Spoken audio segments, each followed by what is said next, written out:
Coupe d'Afrique des Nations, 8 matchs, 8 pronostics au programme. On voit ça tout de suite dans cette vidéo. Alors salut à tous, salut à tous les footeux, j'espère que vous allez bien et ravi de vous retrouver. Dans cette vidéo, je vais vous partager, vous donner mes pronostics, mes points de vue pour tous les matchs de la CAN 2025. Comme d'habitude, avant de commencer, on like, on s'abonne et mettez-moi également dans les commentaires votre score pour ce match. Allez, c'est parti, on commence. Allez, on attaque ces huitièmes de finale de cette CAN 2025-2026 et on commence par un match qui sur le papier est plutôt déséquilibré, le Sénégal contre le Soudan.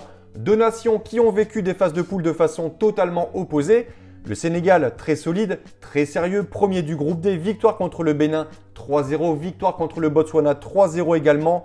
Match nul contre la RDC, un partout pendant que de son côté, le Soudan a accroché la troisième place de son groupe avec une victoire contre la Guinée équatoriale et deux défaites contre le Burkina Faso 2-0 et l'Algérie 3-0. Dernier point côté confrontation, le Sénégal et le Soudan se sont déjà rencontrés à 7 reprises. Le bilan est simple, aucune victoire du Soudan.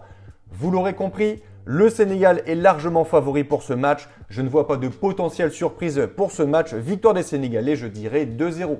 On enchaîne, second match que je trouve encore une fois très déséquilibré. Le Mali contre la Tunisie, des Maliens plutôt chanceux qui ont acquis cette qualif avec aucune victoire au compteur. 3 matchs nuls contre les Comores et la Zambie, des matchs plutôt décevants dans leur globalité. Et un autre nul contre le Maroc qui est un peu mieux, un partout, mais dans lequel je trouve ici que c'est plutôt les Marocains qui ont mal joué.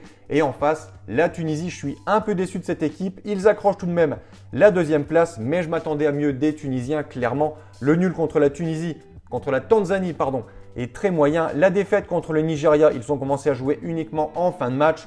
Mais à part ça, on a une belle victoire contre l'Ouganda 3-1. L'essentiel est tout de même assuré avec cette qualification. Ici, mon point de vue, la Tunisie, c'est une équipe qui joue, ça marque beaucoup de buts, ça encaisse pas mal également. Je m'attends ici à une victoire et une qualification de la Tunisie. Allez, je vais dire 2-1. Troisième, huitième de finale, le pays organisateur, le Maroc contre la Tanzanie. Encore une fois, un match où clairement, je ne vois pas d'autre option qu'une victoire du Maroc. La Tanzanie, pour moi, c'est très très faible. Aucune victoire en phase de poule, défaite logique contre le Nigeria et 2 nuls contre l'Ouganda et la Tunisie. Bon, en face, le Maroc a fait le taf lors des phases de poule.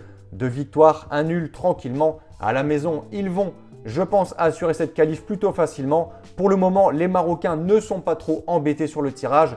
Un tirage au sort plutôt cool. Le premier vrai test, selon moi, aura lieu en quart de finale où ils peuvent retrouver l'Afrique du Sud ou le Cameroun. Selon moi, ici, logique, encore une fois respectée, victoire du Maroc, je vais dire 3-1. Quatrième affiche, après des matchs sur le papier plutôt déséquilibrés avec le Maroc, la Tunisie et le Sénégal.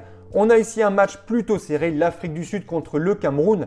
Les Bafana Bafana, nation très solide, qui ont réalisé une année 2025 très très bonne, qualif pour le prochain mondial. Ils ont réalisé ici une bonne phase de poule avec 2 victoires contre le Zimbabwe, contre l'Angola et une défaite contre l'Égypte, mais dans un match qu'ils avaient totalement dominé.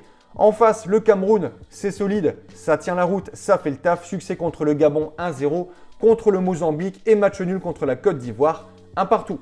Mon point de vue, je vois plutôt un avantage aux Sud-Africains. En plus, petit point confrontation, les Camerounais n'ont jamais battu l'Afrique du Sud, selon moi, 2-1. Cinquième match, l'Égypte, 7 fois vainqueur de la compétition, joue ici contre le Bénin. Les Égyptiens qui avaient assuré leur qualification et leur première place dès la seconde journée. Des Égyptiens qui ont donc pu faire tourner tranquillement leur effectif et qui pour cette troisième journée ont fait nul contre l'Angola 0-0 pendant que le Bénin de son côté a signé 2 défaites et une victoire dans leur groupe D. Autre point, l'Égypte a eu un jour de plus de repos, très important pour la forme et la récupération des joueurs. Selon moi, ici l'Égypte est beaucoup mieux préparée pour ce match que le Bénin. Il possède un effectif de qualité, beaucoup plus d'expérience dans ce groupe. Bref, victoire selon moi de l'Égypte 2-0. Nigeria, Mozambique, le Nigeria, valeur sûre, équipe très solide, ça joue très bien au football. 3 matchs, 3 victoires, 2-1 contre la Tanzanie, 3-2 contre la Tunisie, 3-1 contre l'Ouganda. Très gros potentiel offensif. Selon moi, le Mozambique ne fera pas le poids sur ce match, 3-1. On enchaîne avec un match que je trouve très intéressant, Algérie-RDC. Un peu comme Afrique du Sud, Cameroun, on a ici un match plutôt serré sur le papier. Les Algériens sont annoncés favoris sur ce match, mais pour moi, ça reste assez léger. La RDC, équipe très très courageuse, très motivée, très encourageante. Il y a de bons joueurs dans cette équipe, on l'a vu. Succès contre le Bénin, contre le Botswana, match nul contre le Sénégal Et l'Algérie, après 3 succès et leur première place, devra faire très attention sur ce match. La RDC est une équipe à prendre réellement au sérieux. Mon point de vue, je vois tout de même l'Algérie faire le taf dans un match serré 2-1. On conclut ces huitièmes de finale par la Côte d'Ivoire contre le Burkina Faso. Pareil, le Burkina, attention, équipe montant très agréable à regarder jouer. Mais selon moi, la Côte d'Ivoire, c'est tout de même un cran au-dessus, 1-0. Donc voilà pour mes pronostics et je vous conseille une dernière chose. Si vous souhaitez gagner au paris sportif et tenter d'être rentable sur le long terme, il faut parier sur les meilleurs bookmakers. Cela vous permettra d'avoir des cotes plus intéressantes et donc d'augmenter considérablement vos bénéfices. Pour ma part, j'utilise le bookmaker Pinacle, donc PS3838 via le broker Asian Connect.